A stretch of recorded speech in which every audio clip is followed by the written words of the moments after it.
Welcome back to the program. Ask yourself, have you got a beer belly? If you do, then it's time to do something to lose that tummy. Oh, exactly. It's not just for the looks, but more importantly for your health. And that's because when it comes to weight problems, it's not just how much fat you've got, but where it really matters. And people with visceral fat, also known as organ fat, are much more likely to develop health problems than those with normal body fat. That's right. And to tell us more about killer fat, we have Dr. Alvina, who is in the studio with us this morning. Thank you for joining us. First of all, can you tell us exactly what is this killer fat? Visceral fat. Visceral fat is actually the fat that's found in your abdomen, right inside, packed in between the organs and around the organs like the kidneys, the liver. And they're quite different from the subcutaneous fat that's really beneath your skin.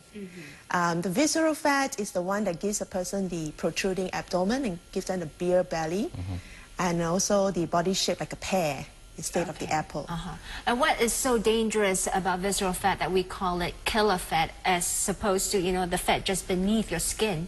Well, they found that the visceral fat has been associated with the insulin resistance, which gives rise to diabetes, coronary heart disease, high cholesterol, and high triglycerides level. Is it more difficult to get rid of than your normal fat? Yeah, possible.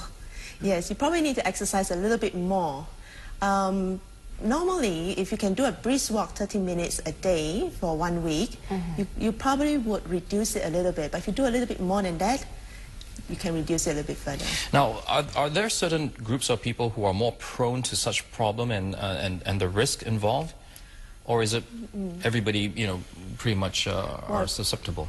Generally, if a person is living a sedentary life and is eating a diet that's high in saturated fat, they will always be prone to developing visceral fats. But there's certain groups of people who are much more prone to it. Men, for example, tends to accumulate weight around the abdomen, and women generally do not until they're after the menopause. Then they start to develop fat around the abdomen. Why is that? Is it the hormone levels that comes into play? That's right. Because when they reach a menopause, the female hormones start to reduce.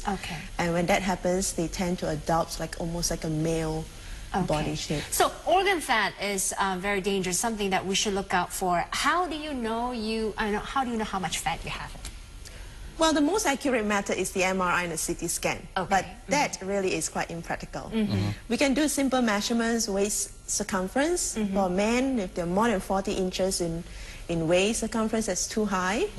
For female, be more than 35, or do a waist-hip ratio. But nowadays, they do have equipment that's a bit more sophisticated. Doctor, we have exactly, and we're going to do a demo right here, and I'm going to put myself to the test and get on this machine that we have here in the studio. So all I have to do is to stand on the weighing machine. Yes. And what do I do? Well, I would have key in your basic details, like your age and... We've already taken some preliminary measurements. That's right. And then you hold it up. Okay. And after a while, the figures will be there. Yeah. And what is it showing, and what is it?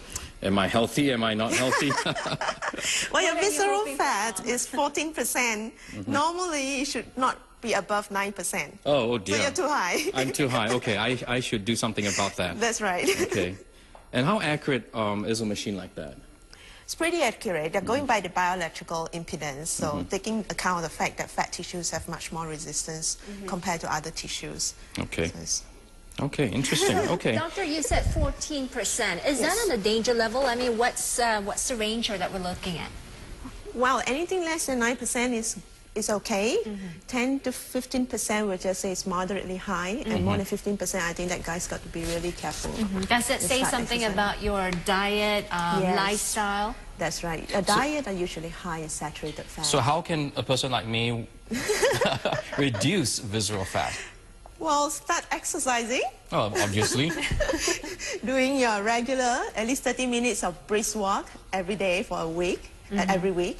And also the diet, you got to reduce on your hard fats like the butter and the lard.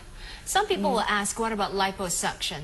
A surgical procedure. Liposuction it does remove fat, but it removes subcutaneous fat. Okay, so it doesn't apply to visceral fat. No, it doesn't. Okay, we're running out of time now. Thank you so much, Doctor, for coming in. Thank you, Dom, for being such a, putting myself on the line and telling the whole world, yes, I got to stick to my New Year's resolution. Well, we've been talking to Dr. Alvina Nam on the dangers of visceral fat and how you can try and reduce that and risk for your sake of your health. Okay, coming up next after the break.